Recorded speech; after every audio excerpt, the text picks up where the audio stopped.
Welcome to Screenchat, live from the Media Hub on riotradio.ca. So, we break down all things pop culture, from the hottest takes to the deepest cuts. some things that are comic accurate shouldn't be on the TV. From the latest Marvel blockbusters. I think we need an Amazing Spider-Man 3 before we get that, if that's the case. Very true. To DC's Darkest Nights films, and like, how do you get Christopher Nolan to do superheroes and make something that good? And it was just number one. And to galaxies far, far away. Obi-Wan Kenobi, Anakin, all these characters who are mainstream, they have to not just take things at face value. We got you covered. Plus, you never know who may join us. Alicia put up the one, yeah. It's that. Looks a bit. To tell us that. Yeah, he literally did used tell to us say that. I'm at flight. These bro. guys are trolling. This is Screenchat Pop culture, real talk. and everything in between Live from the Media Hub. on riotradio.ca.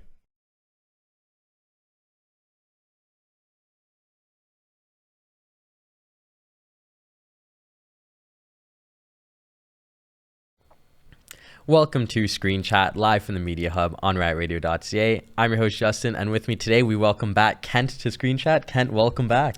Thank you for having me. It's weird. Well, great to be back. Weird to be here when I'm not behind the camera, basically helping the show run. Legit, yeah. So as you guys know, Screen Chat is your show all about the latest Marvel movies, DC Comics, Star Wars adaptations, and much, much more. Before we begin, thank you so much to Carson and Evan behind the scenes for taking the show today. Cannot do it without you guys. And yeah, Kent, like you said, you're usually the voice behind the scenes, the tech behind the scenes, and now you're I'm back on air. Along with Evan, I'm one of the very opinionated people on Marvel and Star Wars and everything of nerdy pop culture, specifically Game of Thrones as well too, and Yes. our topic of the day. Yeah, so as you see here, it's usually me that brings in the comics, the pops, the gear, but today Kent has done the honors. As you see from that title card, his Funko Pops, his book, his shirt, it's all about Kang the Conqueror, as we have Kang Out of Time, the dynasty that never was. Now, this is a very special episode today, guys, because we, as in me and Kent, we've had this in the works since February, which is actually really crazy. Well, we've been talking about this since at least December, and then actually started putting it into motion since February, but Yeah. there was just so many halts in Rip- between. You could say there's so many ripples in time, if you will. So yeah, today is all about Kang the Conqueror. I feel like with Marvel, we've obviously discussed characters such as Daredevil. We talked about the X-Men. We talked about just everything under the sun. But I feel like on Screenshot, we never actually discussed Kang the Conqueror. And then obviously there were some legal issues going on with Jonathan Majors, so we kind of unofficially forbade the show. And now here we are today thinking, well, you know what? With Jonathan Majors' name kind of being clear, I feel like we could open up that discussion. And I feel like I don't really not literally, but I want to put all the legality and the real life stuff aside.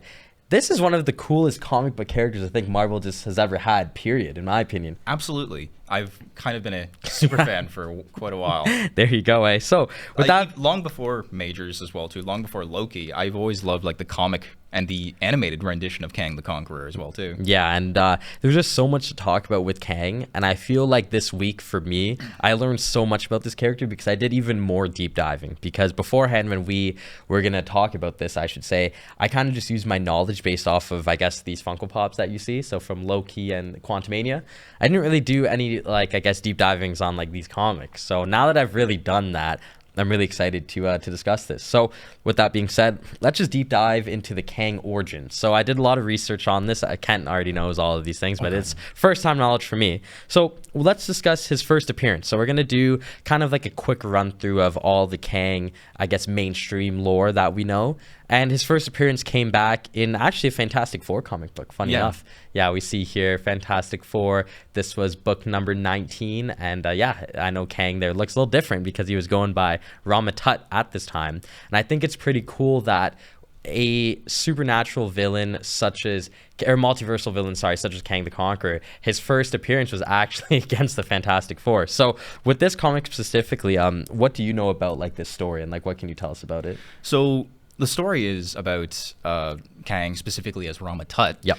He started off as like a kind of a scientist in the 31st century who discovers time travel. And his first thought when he discovers time travel isn't, ooh, I want to go back and see history like as a primary source. His first thought was, I'm going to go back in time with superior weapons and knowledge of the future and rule it as a tyrant. Yeah. It's like, it's so cool, and it's so crazy to think that in real life we all often question how did the pyramids and how did the Sphinx get there in Egypt, but in Marvel times it's actually just Kang. His ship is the Sphinx, and Yes. that's why it looks like him. And I think it's really cool that Ramat Tut is Kang, or Kang is Ramat Tut, however you want to word it.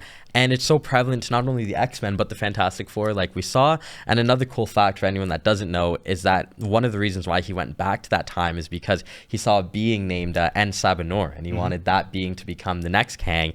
And En-Sabanor would become something else.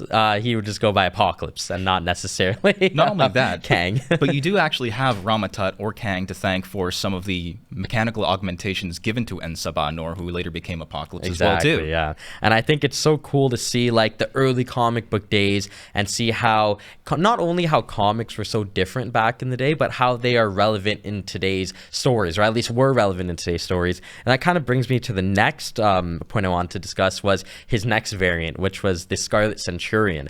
And this was heavily inspired by Victor Von Doom, because in the aforementioned comic book, the Fantastic Four and Doctor Doom are together, and after they both kind of thwart Kang, or Ramat Tut I should say, out of there in space, this pretty much in summary is Ramat Tut capturing Doctor Doom, them hashing out their differences, them coming to the conclusion that Ramat Tut might be Victor Von Doom's ancestor, and I guess Doctor Doom saying, you know what, man, you need a new suit, and he helps him make the Scarlet Centurion suit there that's heavily based off of Doctor Doom. And I think that's so cool that like his first two variants have a like direct connection to the X-Men, the Fantastic Four, and Doctor Doom. That's right. Yeah. And then not only that as well too, which we're going to get into a little bit later, but even like when he fled from ancient Egypt from the Fantastic Four and he became the Scarlet Centurion, there was also he went through I guess a cosmic storm, a temporal storm, Yep. which is going to lead us into another one of his variants. But the Scarlet Centurion itself is basically modeled off of Victor Von Doom, as you've mentioned as well too. He's essentially appropriating a lot of his technology into his own. Yeah, and I feel like what's really cool about that is that whether or not Doom and Kang are related, you essentially have like now a space supernatural Doctor Doom-esque kind of character, like with similar motives, maybe not similar powers, but again, just looking at this, right, it's like, you know what, if Doctor Doom wasn't bad enough, now let's put space Doctor Doom, and that's essentially what the early days of the Scarlet Centurion were. And then the next one I want to talk about from the early days was Immortus. Yes. Now, for those who don't know, Immortus is a variant of Kang the Conqueror who follows like this line. You know, Immortus canonically was Ramat Tut, then was Scarlet Centurion, and then Scarlet Centurion, when he's fighting the Avengers in what is modern day Marvel, he unfortunately, the love interest, the love of his life, dies, and he goes back in time to then make sure that he dies instead of her, causing this new Kang-esque variant to be stuck in limbo. And that's where Immortus is, you know. And this is a good photo of him because he's now the ruler of Limbo. And what's pretty cool is that these are the first 3 Kang variants that we get.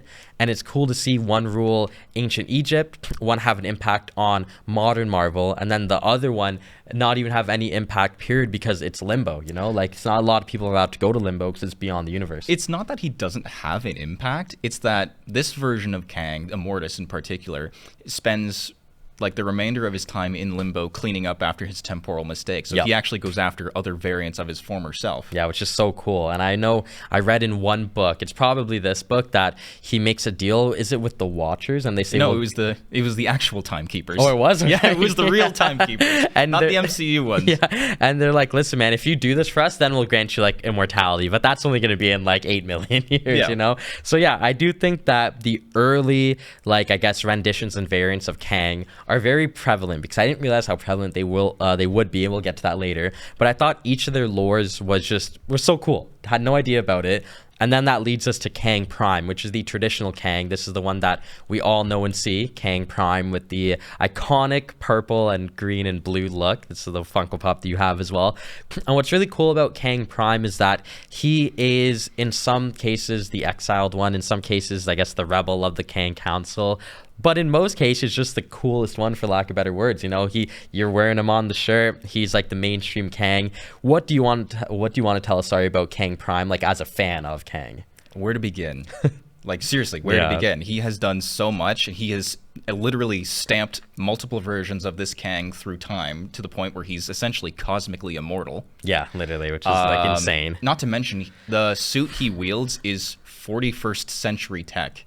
So it's like it's an entire millennia past his original timeline. Just look at him. He's so cool. So he has he's basically like evil Iron Man. Yeah, that's a great way to put it. And you know what? So we're going to dabble into this, but there is scenes in an animated show with Iron Man and Kang. We're going to touch upon that soon. What I love, though, about this, while we have this up, and I didn't say this yet, and you obviously knew this, is that Kang is actually, his original alias is Nathaniel Richards. So he is a direct descendant of Rita Richards, which is pretty cool. In some cases, I know other cases it's kind of wonky here and there. So, like, the thing is that even, like, his backstory as a villain is so multifaceted and layered because he's been multiple people, but also his traditional backstory as a person is interesting too, because yes, he has the surname Richards, so you would assume he's related to Nathaniel Richards, but it's also heavily implied he's a descendant of Doom. It's heavily implied that he's a descendant of Stark. Yeah, it's a lot of cool lore and continuity. What I like too is that what I just discussed was more nichier kind of Kang roles, or I should say Kang stories. I do want to quick fire some of the mainstream ones that maybe everyone else would be more familiar with. And I want to start with Avengers Assemble. It was cool to see him in Avengers Assemble. I just rewatched this episode, and you mentioned Tony Stark now. In this one, it's kind of cool because Tony Stark is kind of like, am I out of touch with reality? Am I falling behind as a tech guy?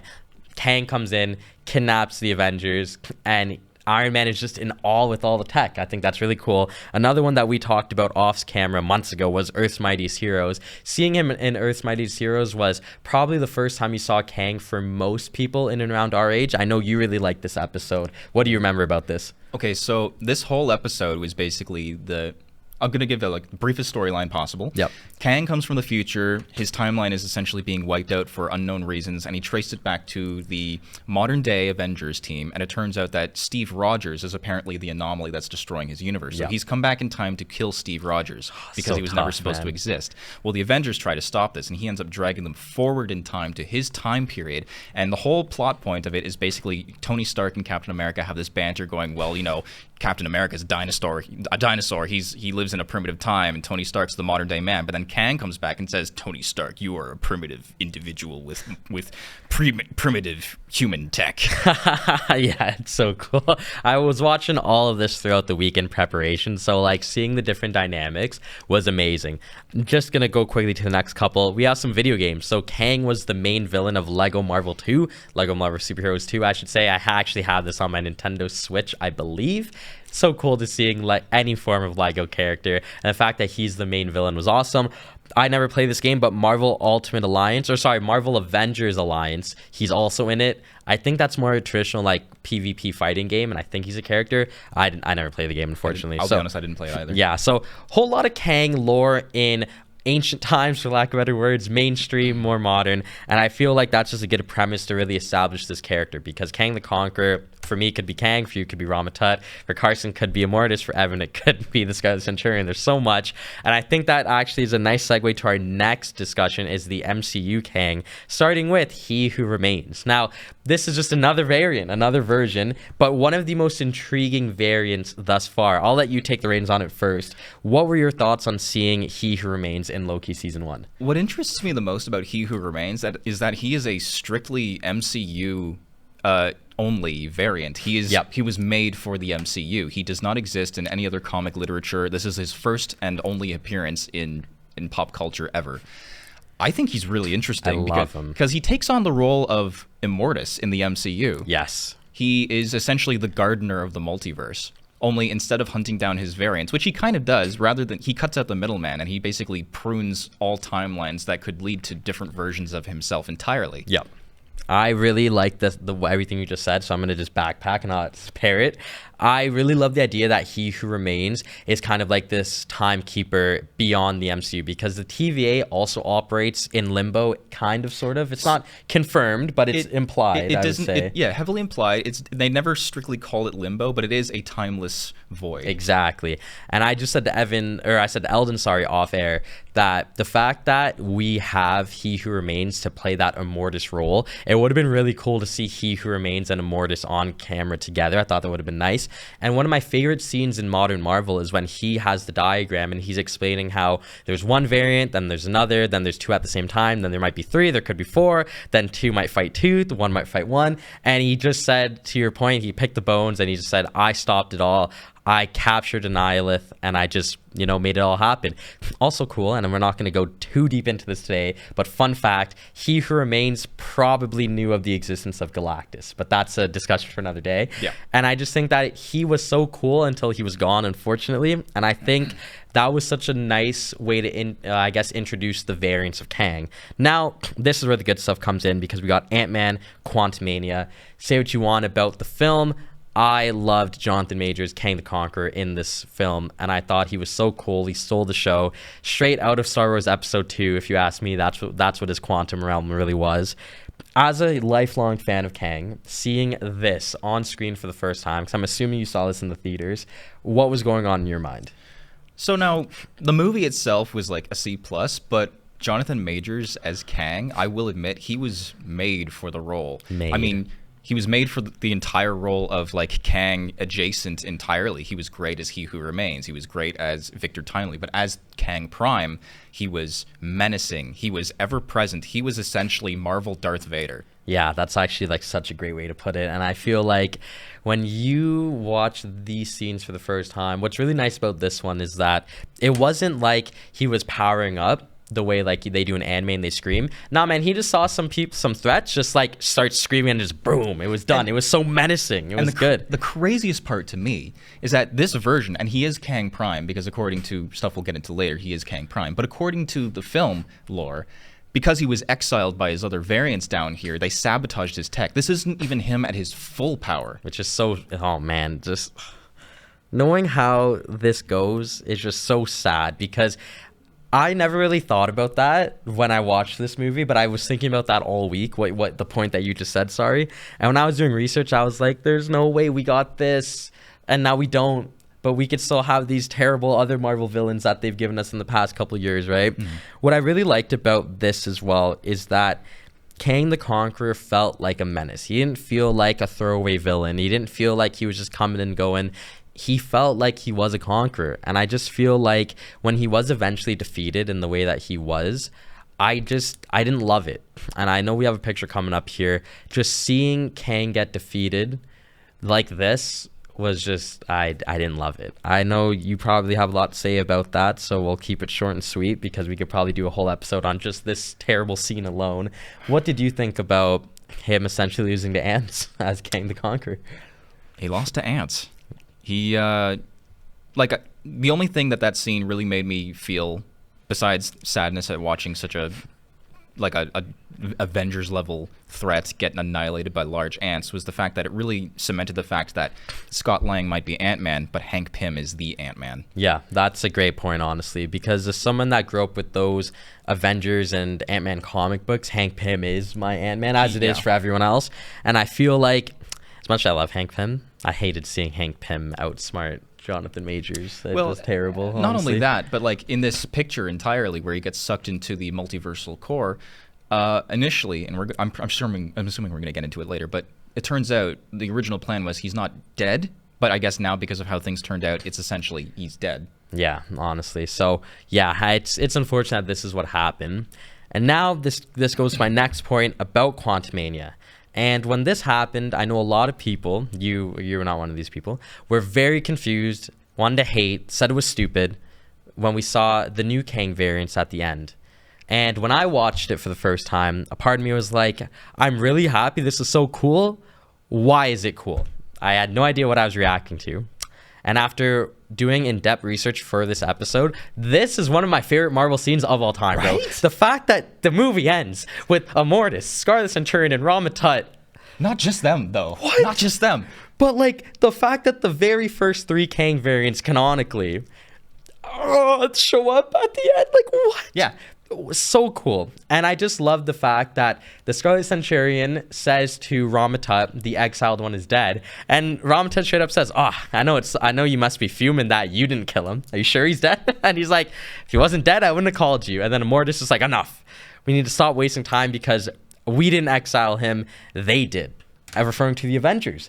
And it's like, I didn't really take in that that's what he was referring to till like this morning. And he just goes, if we let them continue, then they're going to destroy everything we worked on. And then you see the timeline, everything that they created. And then one of them just goes, well, who else did you call? And he just goes, I called all of us. And then we see the Council of Kangs in one of the coolest after credit scenes ever. You right from the off, you see Mr. Griffin. You see literally Kang Doctor Doom. And no one talks about that. Like the amount, you see a Skrull Kang right there. Not to mention, like, it is picture perfect to the actual comic too. And then I'm so glad you brought that up because again, look, like it's so good. It is so good. I don't know how people call themselves Marvel fans and thought that was stupid. Pick up a comic, watch a 5-minute Watch Mojo video, watch a 20-minute Kang Explained, and you would have thought that was also so cool. I wasn't really tapped into Marvel at this time. I was kind of like, you know what? I don't really care about all the Disney shows. I didn't think they were that good. I barely watched Loki season 1, but I knew He Who Remains. I thought the scenes were cool, and I still thought this was pretty cool. And I'm like, if we could just pull up the variant photos again, like seeing the 3 of them at the end of the film didn't mean much to me then, but then like I'm gonna pick up your comic, but then seeing it like here, wrong way, it's like, come on man, that's literally them. That like, bro, pick up a book. Not to mention, I also have my own one question that I know will never get answered now. Why is Ramatut half a cyborg? So what's so funny is that I actually was doing research on that before. So why I'm going to go out on a limb and say Ramatut is half a cyborg is in my own headcanon. The battle with the Fantastic Four is a little ugly. It is. But he had some extra tech. But like the fact that everything you mentioned about Immortus is prevalent here because he's very much so the leader of the Council of Kangs, the way he just has the hold. And I just love that canonically the second and third in command are the first 2, or I guess it would be, the first 2, and then Immortus obviously comes after. I can't believe that we're just never going to get an expansion on this. And it's like, when I saw this for the first time, I thought Scarlet Centurion was, B-Tech Iron Man. Little did I know that there is an Iron Man Kang variant named Iron Lad. Yep. So it's like, it's not even, it's a whole different character. And I just, oh man, before we move on to the final one, when you see this image in 2025, what's going on in your mind? Oh, dude, I'm sad. I'm sad because this is something that we could have had. We could have explained more upon. This is something that we have little to no knowledge of, even like acknowledgement now. It's sad because this could have honestly been one of the strangest showdowns in Marvel's cinematic history. In about 5 seconds, we got these 3 and then Doctor Doom. Like, and Mr. Griffin is just chilling there. Like, pick up a comic, please, fans, because the fans are part of the problem as to why we never got more on this, because these so-called Marvel fans didn't know who Kang was and thought this was stupid. The council will decide your fate. I know. I wish the council decided all the Marvel's people's fate, including Kevin Feige, and said, nah, man, we're doing this. But what was nice is that this wasn't the last time we saw Mr. Majors play a Kang variant, as Loki Season 2 gave us Victor Timely, one of my favorite, I guess, performances. We'll touch upon that key fact in a bit. But I loved Victor Timely in this, so much so that I almost debated getting the Funko Pop. I never got around to it, but I loved him. Loki Season 2, Victor Timely. What did you think? He was great. So the story of Victor Timely is he's a version of Kang that was born 2 millennia too early. Yeah, so like he's a genius of his time, but he's also a product of his time. He just looks so menacing and just like, oh, if only you guys knew. So one thing I love about Victor Timely is that in this role, I should say, is that he seemed really witty, but not stupid. He seemed like he was straight out of the because he was 1800s, right? Yeah, I think it was like 1850s. Yeah, so straight out of the 1850s, but in like modern day, and I thought it was really cool. And the way Majors played him was fantastic. Say that again. But all jokes aside, I think that him having a key role to their success, I also really like, because even though Victor Timely didn't turn out to be maybe what we all wanted him to be and what we hoped for him to be, he was still a main character of the season. And I feel like as Kang fans, we got to take the wins that we could get. Well, and ignoring like what we expected of him as well too, you have to admit that it really, the role itself showed just how like well-rounded Jonathan Majors' acting style is. Yeah, one of the most like the fact that we got Jonathan Majors. Sorry, Eldon, for hitting the table. We got Jonathan Majors to play Kang the Conqueror and all these other variants.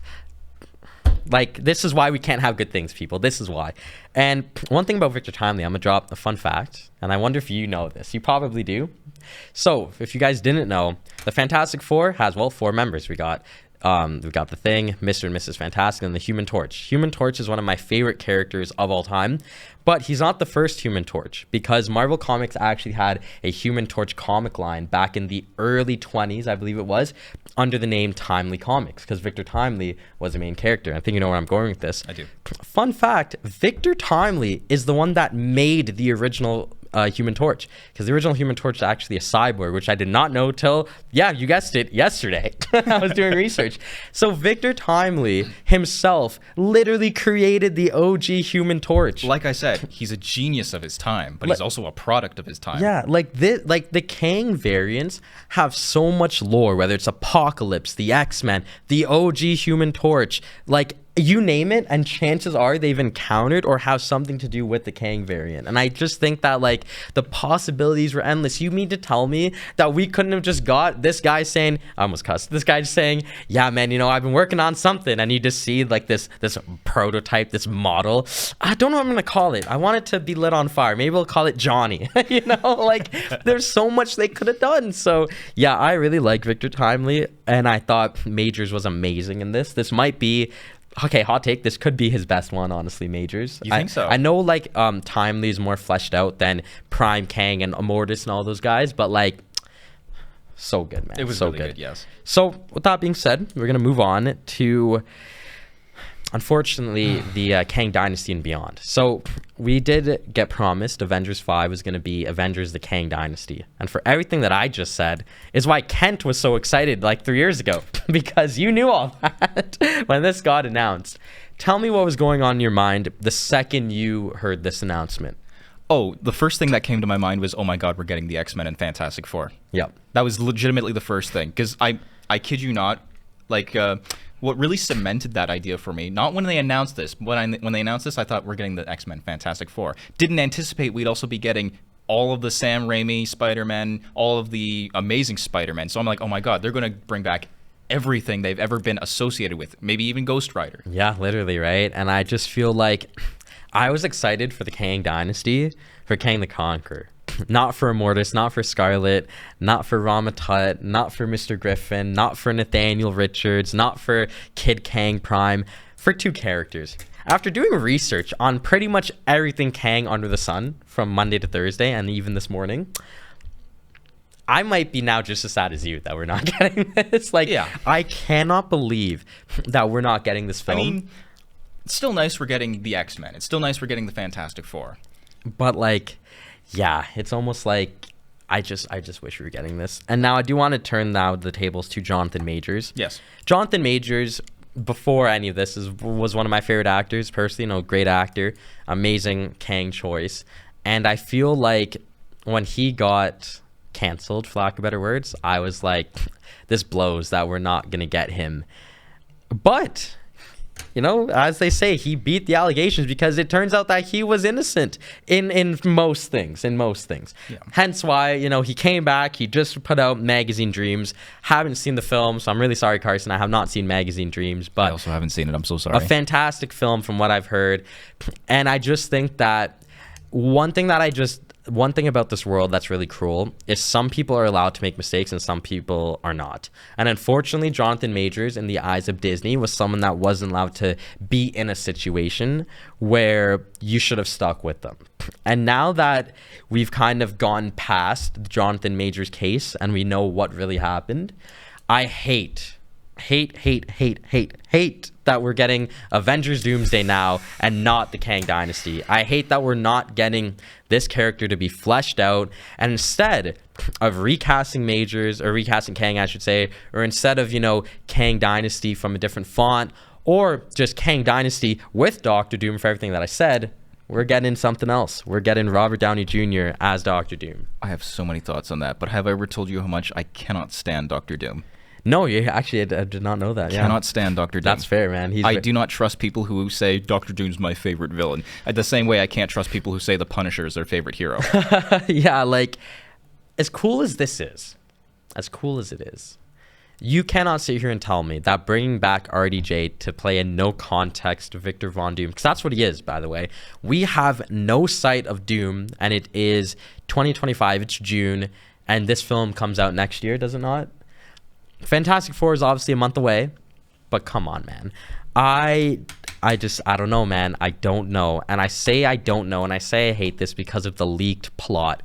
You touched upon it earlier. Let's just get straight into it. The leaked plot of the Kang Dynasty, so the movie before the Secret Wars, was supposed to see not only Tom Holland, Andrew Garfield, Tobey Maguire, Hugh Jackman, and I'm going to just go on a limb and say Nicolas Cage, to come back and be the 5 anchor beings of the Marvel Universe, to be the 3 Spider-Men, the Wolverine, and the Ghost Rider, to fight and probably lose, but to fight Kang. Yeah, I know. Why did we not get that? Because I say fight Kang. It was probably fight Immortus and probably fight the Scarlet Centurion. So it was going to be 3 teams. It was going to be 3 teams split, teams of 3 split. You know what I mean? There are going to be 3 teams to fight one variant of each. So one team was supposed to go after Ramatut. One was supposed to go after Scarlet Centurion. One was supposed to go after Immortus. Because Immortus, Scarlet Centurion, and Ramatut were coming to Earth 616 for 3 reasons. They were coming because they needed the Bengal, actually. Both the Bengals, because they were considered part of the Kang mythos. That's so cool. I know, right? So, which, by the way, another retcon for the Bengals, by the way. Whatever. Not even going to talk about that. They were going to come for the 10 rings, because the 10 rings were actually a byproduct of the previous multiversal war that landed in Earth 616 during feudal China? Yes. Yeah. So they were never supposed to be discovered. That was also technically an anomaly. Yeah, I'm with you on that. And then also on top of that, they came to destroy the Avengers. Yeah, and like, I just feel like it would have been so cool to see that. You would have got different teams, including the characters I mentioned. And instead we're getting fan service. And it's like, fan service shouldn't be a thing for mainstream stuff, if you ask me. You really should just flesh out actual stories. And now instead of getting this and original ideas, we're just getting spoon-fed with information, and there's no original thought, and everything's getting spoiled for us and told to us, such as, you've seen the Thunderbolts, right? Yeah. If you haven't seen it by now, you're not going to watch it. I haven't seen it by now, and I'm not going to watch it. Why are we getting the spoiler to the end of the Fantastic Four movie in the Thunderbolts? Why? Because people can't understand movies, can't understand film? I don't get that. I miss the days of theory crafting. I miss the days of watching Loki season 1, seeing Victor Timely, and us sitting down and thinking, wow, is Victor Timely going to take over the world, or is he going to be a part of the team? You're a very intelligent person. Yep. I'm a moderately intelligent person. Evan's a very intelligent person. Carson is. Eldon is. Dan is. We all are. Marvel fans are intelligent people. We don't need to be spoon-fed. And it's like, for what? Like, I went from thinking, oh my God, what are these 3 variants going to do, to now knowing what's going to happen. Knowing Robert Downey Jr.'s Doctor Doom, knowing who's going to be in the films, knowing how Fantastic Four ends 3 months before the movie drops. Not to mention, like, when you, like, as cool as it is to see, like, the actors who are going to be in Doomsday, when you see some of them before a certain movie comes out, you go, oh, so I can't watch this now because now I know how, like, they're going to be fine. Like, thanks for telling me that the Thunderbolts all fight the Sentry, the Void, and survive. Thank you, guys. Thank you so much for letting me know that before the movie. Unrelated, that isn't my Void. I'm sorry. Yeah, I'm totally with you on that. And I feel like this story of Kang would have been so much better than anything we're going to get. And now I do want to give you the floor again. So before we go into our reflection, I want to know, do you have any stories from this comic you want to talk about? Maybe show off? Where to begin? So this comic in particular, Only Myself Left to Conquer. How do I turn this that way? That's what I do. So cool. That's how I do it. So this comic in itself was a very unique addition to me and to a lot of fans as well too, because it takes the already pre-established canon that is Kang the Conqueror and sort of twists it slightly, but also maintains its integrity. So what happens is that at some point during the timeline, Kang Prime goes back in time to when he was a young boy and tries to recruit him and basically train him to defeat the Avengers to avoid, and also teaches him all the mistakes he made along the way to help avoid them. But in the process, because of all of that, he ends up essentially following a predestined path, and often refers to a line in the book that I think is amazing: the cage is Kang, whereas he cannot escape his destiny and he cannot escape his failure. So good, man. So I did some research on this one as well, ironically, because I didn't know you were bringing this in. Yeah. It's such a cool book. It's like, you're telling me we couldn't have got, like, look at the MCU Marvel series that we get. No diss to any of these, by the way, but this is amazing. I'm just going to flesh it out there. You're telling me that we have a Ravonna Renslayer during ancient Egypt as a Moon Knight? But instead we get, like, Hawkeye, we get What If, we get, I liked it, but Echo, you know? It's like, what do we, She-Hulk, again, I liked it. You know, Secret Invasion, terrible. It's like, I like some of the projects, but I don't like it if we're getting that and not this. Yeah. I don't like it if we're getting that and Victor Timely as a side character. Like, I don't know. Something about the Kang books did it for me in the last couple days. And I've been Googling, like, different Kang books, comics that I could buy. Yeah, they're pretty good. You know, I just really think that there is so much potential, and the lost potential of it is almost criminal. I have a comic. I don't quite remember the name of it. I haven't brought it with me because I didn't go looking for it. This one was like the titular one, but there was also another one that I really like as well too, where Kang basically abducts an author of a book called Villains of the Modern Era. Oh, shoot. And he drags him across the multiverse, and they meet like a version of Doctor Doom in a dying universe who is Reed Richards. Oh, that's so cool. Yeah. Damn. That's that wow, man. That's just wow. Speaking of that, because that okay, I need to read that book. Yeah. That's kind of tripping me out right Yeah. now. I did not know that one exists. Another cool one of my favorite Kang variants, actually, and you probably know, but did you know that Sue Storm was a Kang variant? I at did. one point? Yeah. Yeah. So what's really cool about her Kang variant is that Kang essentially goes back, from what I remember, and says, you know what, I need to take you to Reed Richards. It doesn't happen, so take Storm instead, Sue Storm.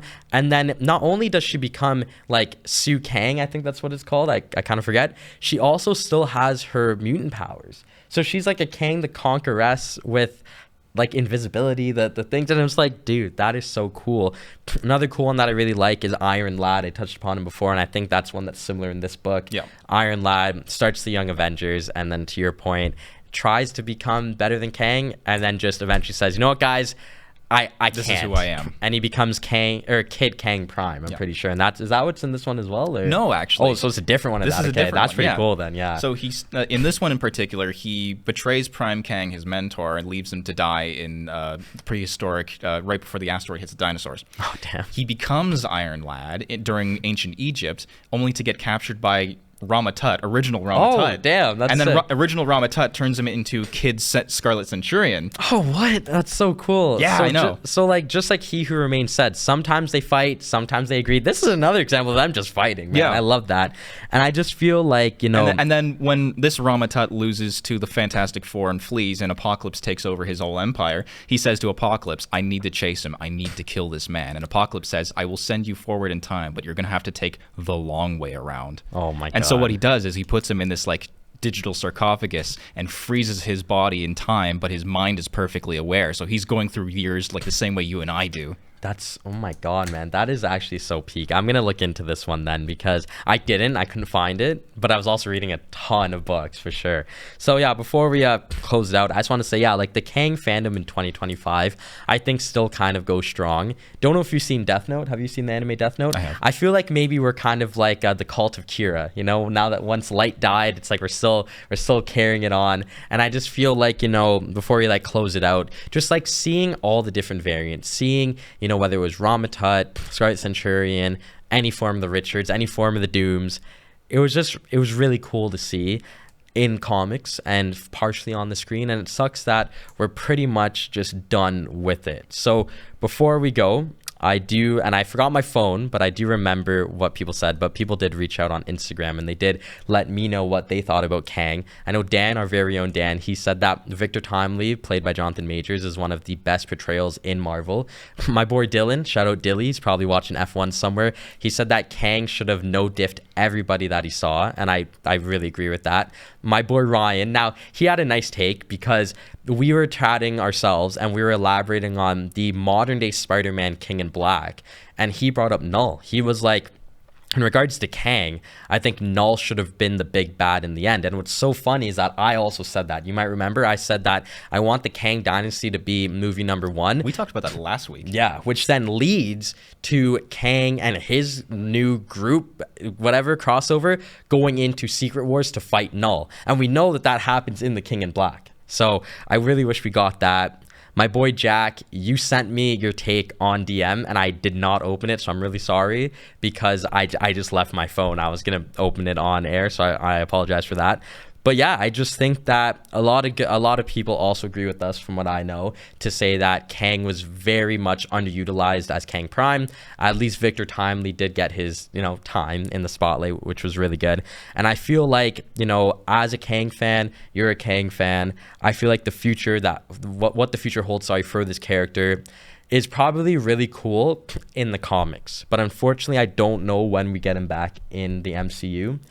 I don't even know if we will. From what it sounds like they're just going to say Doom wiped out the council. Yeah, it's just, I'm going to be just so mad if we get that. But before we fully wrap it up, just want to give a shout out to my boy Ty. Ty, it was your birthday this week. Unfortunately, I missed the celebrations. I apologize, but you watched the podcast and I really appreciate you. So shout out to you, Ty.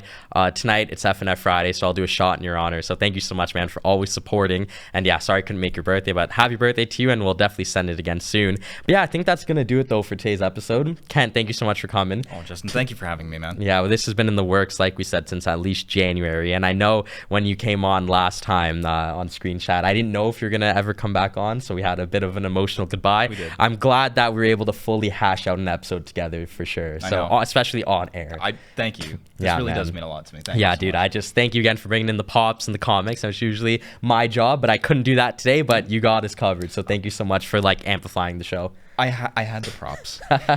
Yeah, man, really means a lot. Carson, Evan behind the scenes, thank you guys so much for teching. Cannot do it without y'all. And Eldine, your summer over there, thank you again for being here today.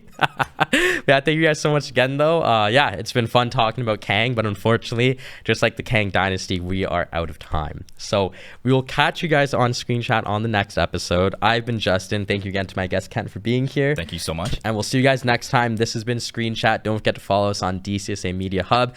Thank you guys so much for watching live from the Media Hub on riotradio.ca.